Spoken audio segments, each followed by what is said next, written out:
lunch breakers out there. Or Except, is that what we call our audience?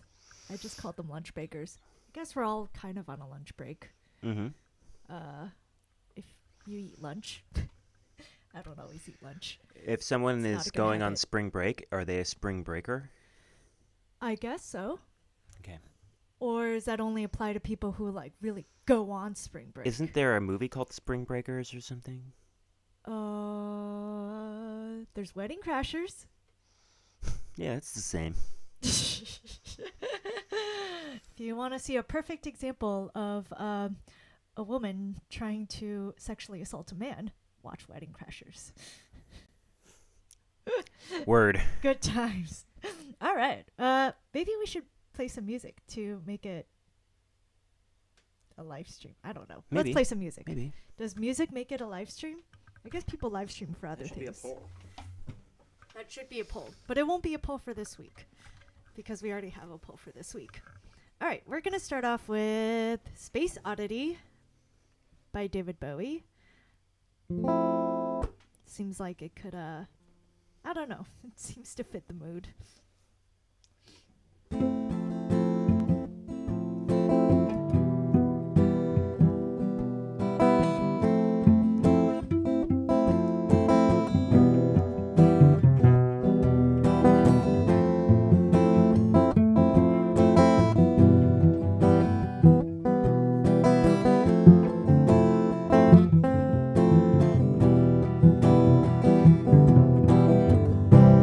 Ground control to Major Tom. Ground control to Major Tom. Take your protein pills and put your helmet on. 10, Ground control to 9, Major Tom. 8, 7, 6, Commencing countdown, engines on. 3, 2, Check ignition and may God's love be with you. liftoff.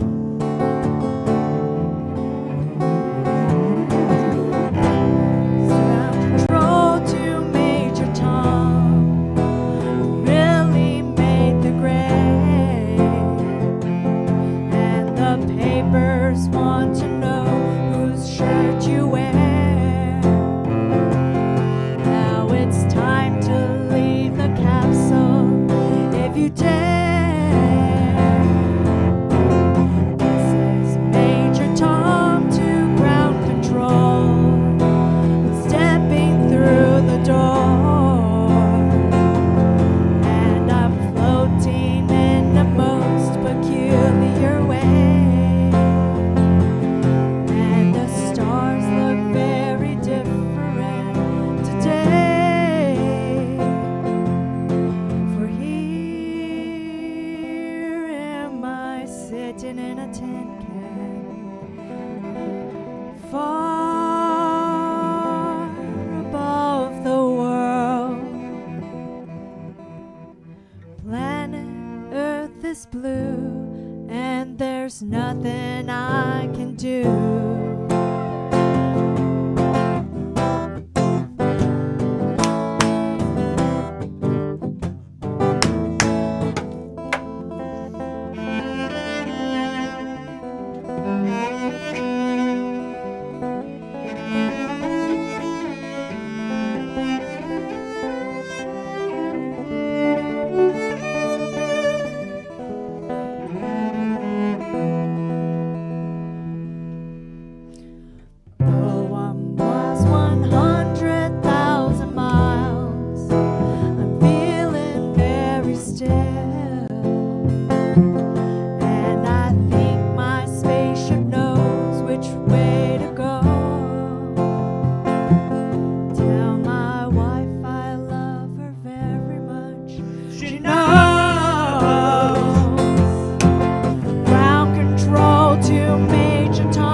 is blue, and there's nothing I can do.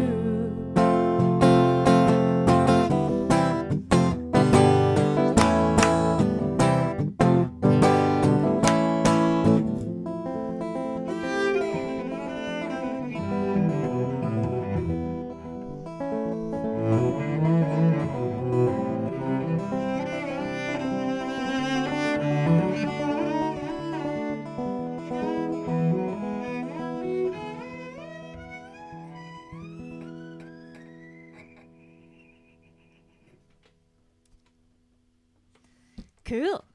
Well, we've got a lot of things. We have a lot of guests.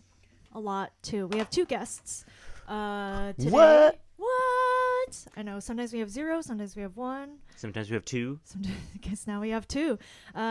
We have Nika States of Red Steps, who she's no longer on social media. So this is kind of like an exclusive It's a Facebook pop-up. exclusive, you guys. Yeah, back. Sorry, and YouTube. Yep. Facebook and YouTube. Yep. Wherever you're watching. And we also have our Wang Ganger, Matt Montgomery, talking about Star Wars. That means he plays in the band. Yeah, he plays in the band. The Wang Gang is the band. Are we going to be featuring more Wang Gang people other than just me in the future? Yes. I think that's cool. Yeah, and we've had some of Matt's music on before. But we haven't talked to Matt yet, so I'm excited. But we're gonna start with the most controversial topic of all. Oh my god. Pixar's Soul. Oh yeah. Which we watched last we night. watched and I say controversial because I see people on the internet who hate it and think it's dumb, and then I see people who really, really love it. So, Lewis. Yeah. Where are you on that spectrum? Oh. I certainly didn't hate it. I laughed on a number of occasions. Mm-hmm. I like the whole jazz musician point of view and the whole thing about having a purpose, and I relate to that a lot actually right now because the pandemic has made me really think about what my purpose is. Yeah. And I've realized it's doing lunch break with you every Friday at noon. Yes. That's really what, this whole game That's why I've been about. practicing. No, you've been making great videos. Oh, thank you. Like, I really so our friend Derek Supp, who I would love to also talk to on the show at some point, he's Sure. a great composer, and you posted a video of you playing one of the movements from his cello. Yeah, he wrote a cello suite that I premiered last year, and yeah, I posted the first movement of that on my page and around the internet, and I'm practicing the second movement, so maybe that'll be the next video.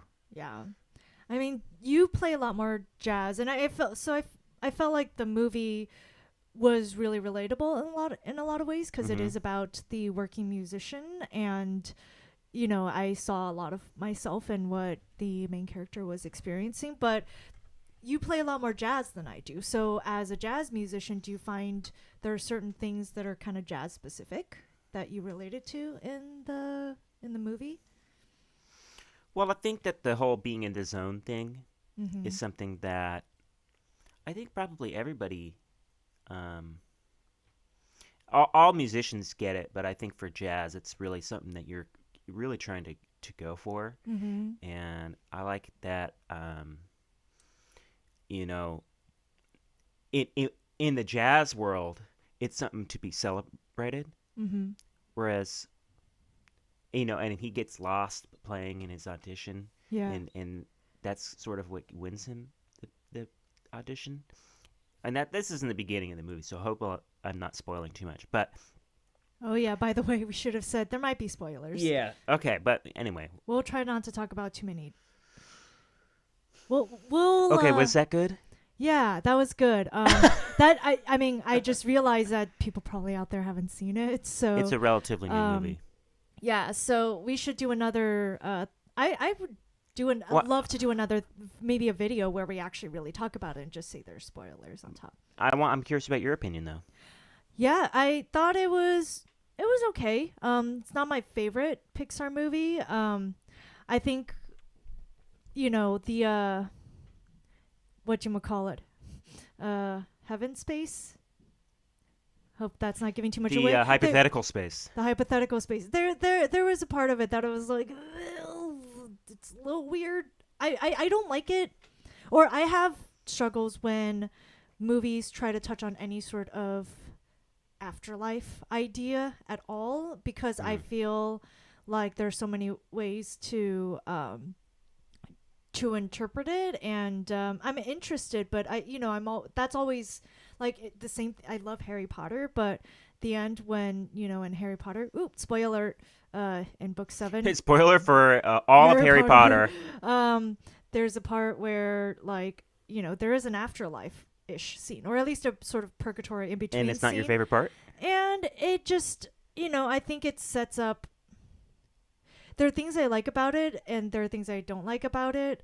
I think I just struggle with any time somebody brings in the afterlife and makes it a big part of the plot, because I think for me, it just I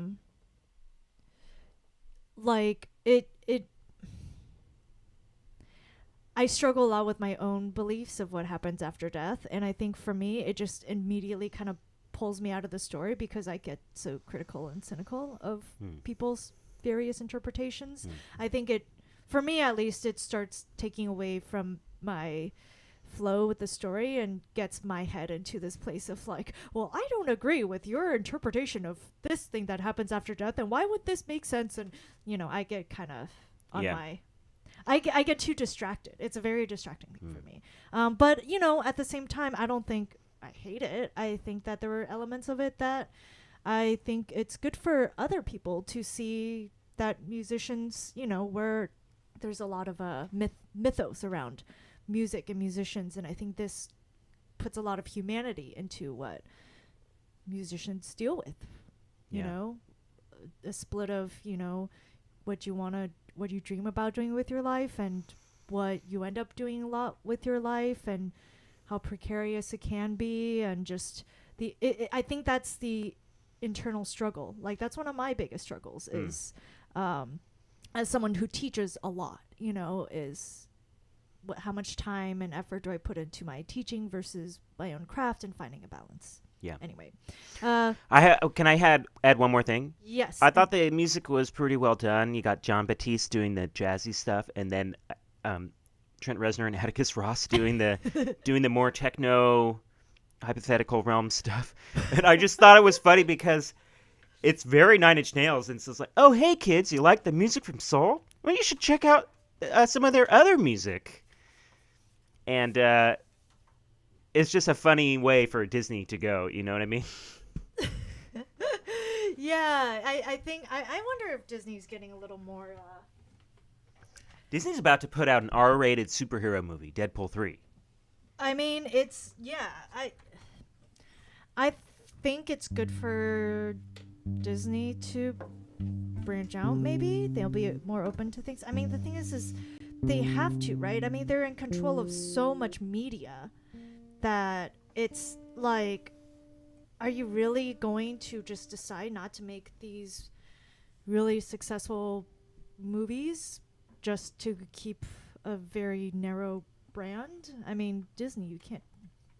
Anyway, I'm all for really breaking up the monopoly, but this is where we are. In any case, we'd love to hear what you think about Soul and other things we talk about, but we're gonna move on from that topic since we got a lot going on, and we're gonna do another song for you. This is George Harrison's. I was gonna say, this is a song owned by Michael Jackson. Is what? He bought all the rights to the music. He had the money, I guess. So anyway, thank you. This was written by George Harrison. It's called Long, Long, Long.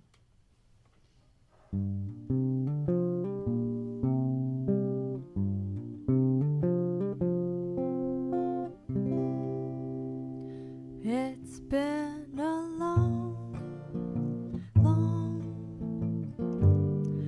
long time.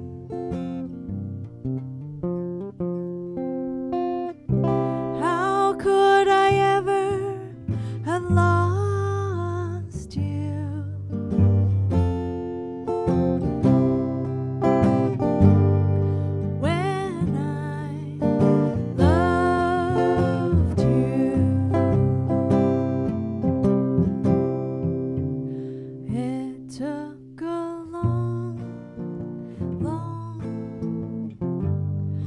long time. Now I'm so happy I found you.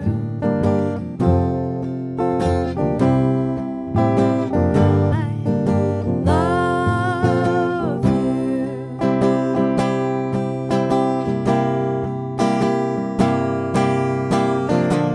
So many tears I was searching. So many tears I was wasting.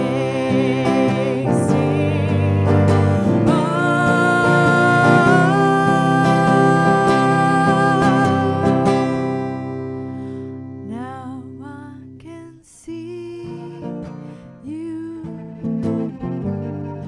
be you.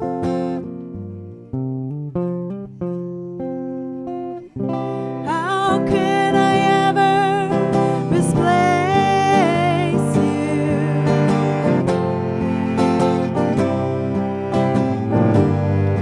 How I want you. How I love you. Know that I need you. Oh, I love you.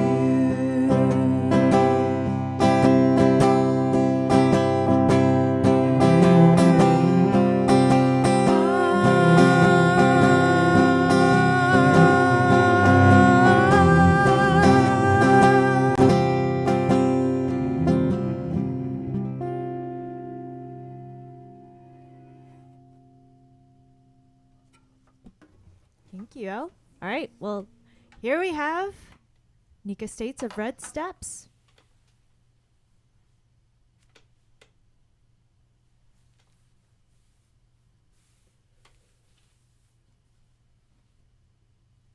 Hi. Nice to see Hi. your face. I know. We were kind of supposed to see each other's faces in so many Different times. Different That's many times. Different times, yeah. that didn't happen because fuck everything. I know, right? It's hard not to be a total cynic these days, but gotta Yeah. try. Yeah. Well, I really liked listening to San Pedro. I'm glad. I'm glad. Yeah. Well, I don't think I've really heard this before, and so I like went back into your Spotify catalog and I was like, aha, I knew there was a reason why I did not know this one. Yeah, I thought I should send you something newer, though maybe I shouldn't have. It's been No. a long okay. It's great. It's awesome. I liked I mean, at this point I've like listened to your albums enough that I'm like I can usually figure out like which song it is within the first like 10 seconds or so. Um Still bad with names, so I couldn't tell you, but I could be like, "Oh, this is the one that does the thing with the guitar right there and like is about these like trees and there's like this word in it." I am pretty terrible with names too, to the point where it takes me very long to name my songs. Most of the time, like until I'm in the studio and someone's forcing me to name the song, I have no idea. Yeah. I feel that. Or you just get someone else to name it. I think that's what I outsourced the names on some of my songs, or I like gave people options. Like here are like 4 different things it could be named. Pick one, because I can't. Nice. Yeah. Yeah, I think I mean whoever was picking song names did a pretty good job, I think. Yeah, it worked Yeah. out. It was okay. Yeah. So did you come up with San Pedro or I mean, I just kind of half-assed it since I was sending you something and you needed a song name. So that's, I mean, it's kind of like the motif of that song is this giant cactus that my dad has had for longer than he's had me. So Wow. it's kind of, I just kind of named it after that since that's kind of what the song is about, kind of, yeah. Yeah. I mean the song goes through a lot of different like there's kind of a narrative, but it's also not a narrative, if that makes feel like sense. that's kind of my MO in a way where like I like to place people and I like to have some thread to draw on, but it's not like a Bob Dylan style storytelling song. you know. Yeah. Though I do think like early on in life, I learned something from his sort of place setting. Um, uh, but yeah, I think you got that right. I also didn't send you the lyrics. Sorry. I didn't know if I was supposed to, but No, it's totally fine. I really liked the very beginning where you talk about like seeing the bees come, and it just created this really nice imagery for me, because bees always for me feel like they're like sources of, I mean, life. just life. Yeah. Yeah. Like, they keep the life cycle going for everyone, really. So, Yeah, that's kind of I started writing the song while staying in my dad's backyard. He built himself a little studio sort of by hand, tore a couple rotator cuffs doing it, but that's a good digression. times. Oh. And so I could look out the window and look at the San Pedro, which is really tall in his backyard. Less tall now because it's sort of toppled over, and the parts of it have toppled over in the wind. But every year it seemed to bloom when I was there, like several times a year, which is unusual for it to bloom so frequently, 3 or 4 times a year. Maybe, I don't know how unusual that is. My dad would say it was unusual. And whenever it blooms for a very short time, and then the bees all come rushing to it. And I have pictures of this, but they just like swarm the blossoms. And it's really beautiful because it has these sort of like very like female reproductive system blossoms in a way. I feel like they're just these like reaching sort of beautiful things that come out.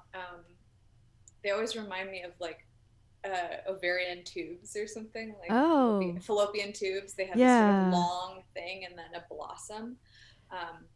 And the bees just go fucking wild for it. I love it. They like some flower pussy. Flower pussy, yeah. That's what I was going for, I guess. It's kind of interesting that we're so ashamed of our reproductive systems, especially the female one, when so many other species seem to really glorify. It's all out there. Yeah, they just let it hang. And yeah, I feel like mammalian anatomy is kind of weird that way. Is like, it's just kind of, or I guess like most vertebrates, they don't really like put it out there as much as plants do, right? Yeah. Plants are pretty ostentatious about it. It's beautiful. Yeah. Well, also, plants do rely on other species in order to procreate. I'm not relying on like a hummingbird to come and give my eggs to somebody else, right? Sometimes. I guess they do have like the right kind of appendage for that. Well, I mean, like, I didn't say that. I'm Red Steps, and this is San Pedro.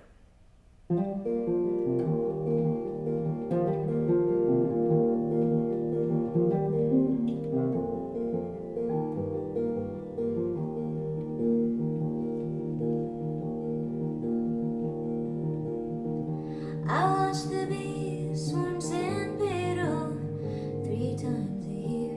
When he's dressed up in flowers, still drought drunk in tears. The morning caught in his spider web, the spider on his spear.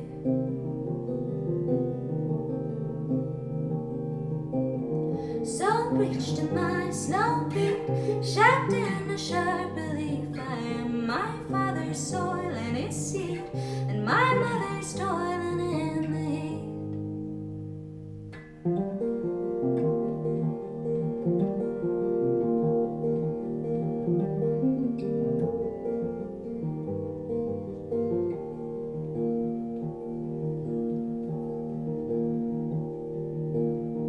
There's no one name for the weight of it, though I know it's full. Blind petricles baked in sun and musty wool. A moth and floater streaming beyond spool.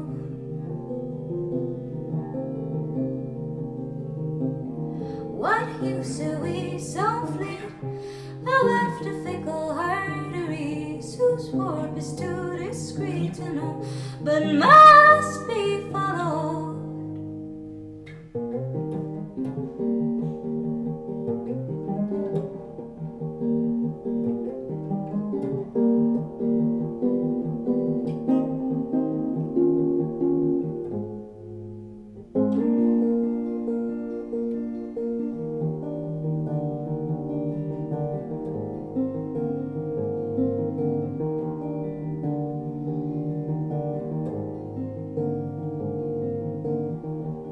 What our best, to be honest, or say I've seen the source.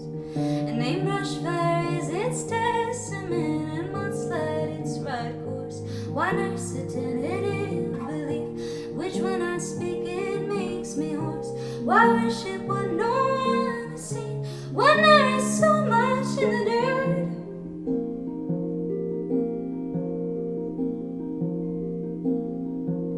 In the hide houses under polypropylene, there may grow something just as good as the stubborn weed. But I am subtle as a worm, I am so settled in my needs. One soft, long stomach searching, I feel I do not see.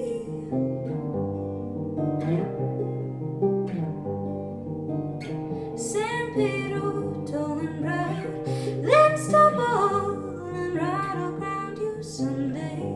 San Pedro,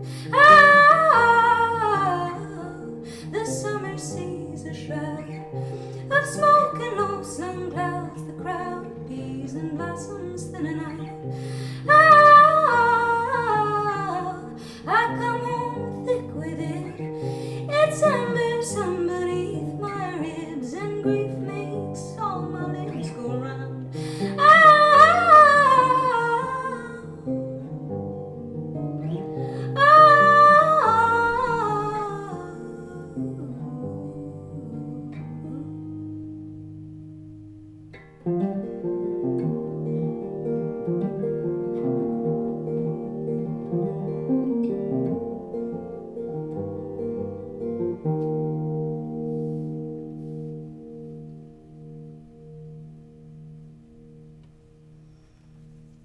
Thank you.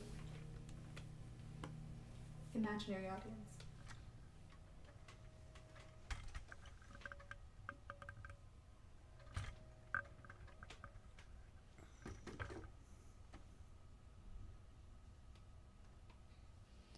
And that was Nika states that Yeah, Neek to sneak. Nika the Sneak sneaking onto Facebook without being on Facebook. Nika the sneaker. Nika the Sneaka. Oh boy.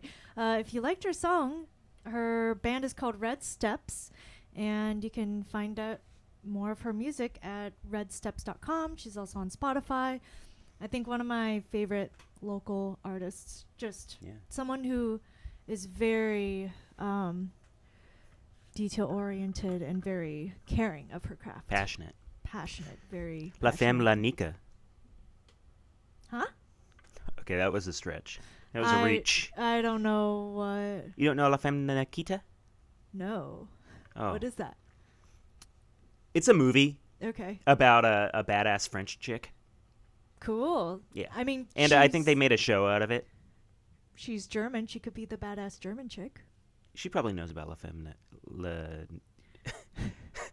La femme Nikita. Yes. But she's La femme la Nika. That is true. I don't know anything of the plot, so maybe, you know, It's she's... bad. Here, I'm sorry. Okay. Let's Are move we on. moving on? I mean, the movie's good, but what I'm doing is bad. Let's move on to, Okay, thank God. you know, something way better, which is the Star Wars prequels and sequels. Oh, yeah, we had a poll. We had a poll. Guess who won? The prequels or sequels? Or Anakin, or... You want me to guess? Because you showed me. Oh, oops. So the sequels were the favorite between prequels and sequels. And we actually talked to our bandmate, Wang Ganger, Matt, about it. Matt Montgomery. And it's funny. So the video starts out with, we didn't get the very, very beginning, but Lewis thought we were going to talk to a different Matt. So when we first signed on to the Zoom call and it was Matt Montgomery, Lewis was like, what? Okay, can I explain?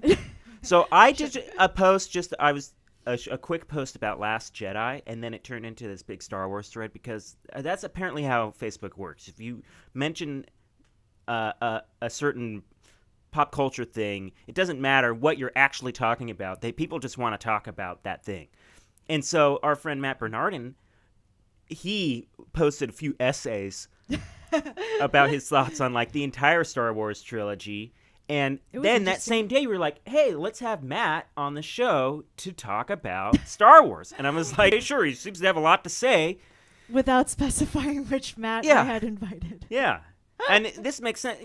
Actually, we have collaborated with Matt Bernardin on some of his music. So it's not like... We should have him on the show. Yeah, but he's not in your band. No. You've played in his band. That is true. And you have played in his band as well. We've jammed together. He's a great guy. He's a great Renaissance man. And so no disrespect to Matt Bernardin or Matt Montgomery. Him. Yeah, there can be two Matts that are cool. All right. In fact, we know a lot of Matts. For some reason, there's so many Matts out there. Sure, my cousin Matt, he's cool. We have a Matt. I forgot his last name, but he's a bass player, and he just had a baby. Matt Boggs? No. See, there are so many Matt. I can't remember. Anyway, we're gonna talk to Matt Montgomery now about Star Wars. Yeah. Wait, are we not talking about our poll? Not yet. Not yet. Okay. On my Facebook wall. Did you see the? Hey, Matt. Hey. I'm sorry I'm not your first choice in Matt's, but I didn't choose anything. I didn't do any of the choosing. Well, obviously I'm here, so. I should have played it cool. This is a great start to the segment where Lewis expects a different Matt and Surprise. We have so little time. Okay, so I usually do the poll on Tuesdays, so I would have some idea of what but today was just a mess, so I haven't put the poll out to the rest of the world. But the question is basically, which is better, the prequels of Star Wars or the sequels of Star Wars, or as I like to call it, Anakin's puberty or Ben Solo's puberty? Which one was more satisfying? And because we already know the originals are the best, so that's not debated. So my question to you, Matt, is which one is your favorite and why? Well, the first three I didn't really find very watchable, especially a decade later when I tried watching them again. People have gone through a lot of effort that I know to make them watchable. I had a friend in college, and this was back in 2002, and he edited out Jar Jar Binks. Yeah. And that was a really big, weird thing to do back then, because not everybody had video software at their disposal. Wow, and that's what he did. There's a and it was 10% more watchable. You know Topher Grace from That 70s Show? He did a cut just like that too. That's kind of, although we just watched all of them. I found the prequels to be more watchable than I remembered. I think the last one, kind of towards the end, got kind of epic with the fight in the lava and stuff like that. Oh yeah. Yeah, most epic part of the entire thing. Yeah. Our friend Travis made an edit of the 3 movies together to try and make one film out of 3 that was good. And I guess he only included the final scene of the first movie. I think he found that was necessary to tell the story and that was any good. Oh my god. Wait, is this the same Travis with the bass player and Yeah. Okay, but what about Darth Maul? That means no Darth Maul. That's his favorite. Oh. He's not in the final scene of the first one? The final scene is a celebration. Well, probably the final battle. Yeah, you think so? I think maybe there's also Palpatine ascending to Chancellor, and maybe he gives a little talk at the end, the very end. It must be something to do with Palpatine. It's been so long since I've seen the first 3 that I could not tell you. Very little from those movies. So yeah, dude, you should watch them. They're fun. All right. So your vote is for the sequels. Whoa! We haven't heard you talk about the sequels at all. Okay. Well, I mean, if you put the prequels and sequels together, I think. What was the name of the first one? I'm blanking. The Force one, The Force Awakens. Yes, Episode I seven. really liked that one. I liked the second one. Okay, I thought it was pretty decent.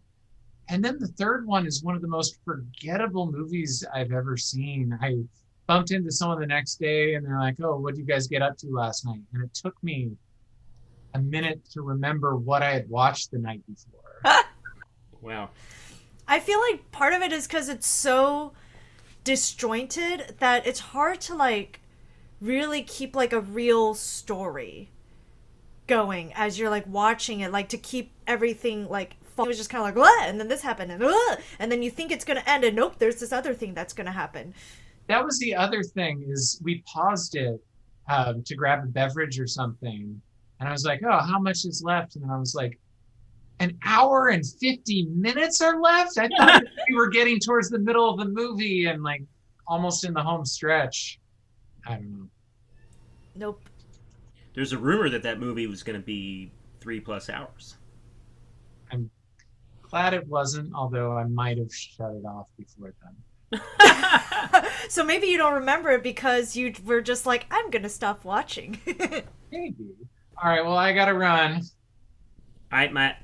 Bye. Bye.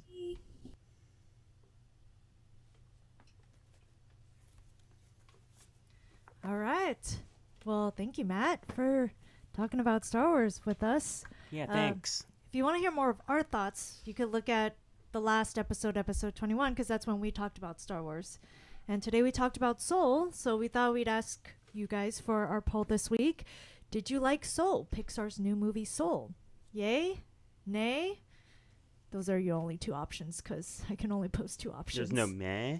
Yeah, Yeah. I'm not allowed a third option. We'd love to know what you guys think. And if you're just tuning in now and are wanting some music, we do that earlier in the episode. We also had Nika States. Thank you, Nika. And then she played one of her songs. And if you're interested in checking that out, redsteps.com. You can find it in the link below. And if you like what we do, subscribe, share, all of that fun stuff. And we'll be back next Friday. And every Friday, well, most Fridays at noon for lunch break. We only took 1 week off.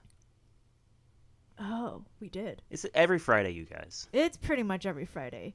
If Ariel burns herself out, we might miss one Friday in the year. Yeah, we owe you nothing. All right. I'll see you guys. We got more music. If you like music, we post weekly videos. So you can also check that out on my page. Lewis posts weekly videos. They're on his page, Lewis Patzner. And happy Friday. Happy weekend. Have a good weekend. Yep. Stay safe. Bye. Bye.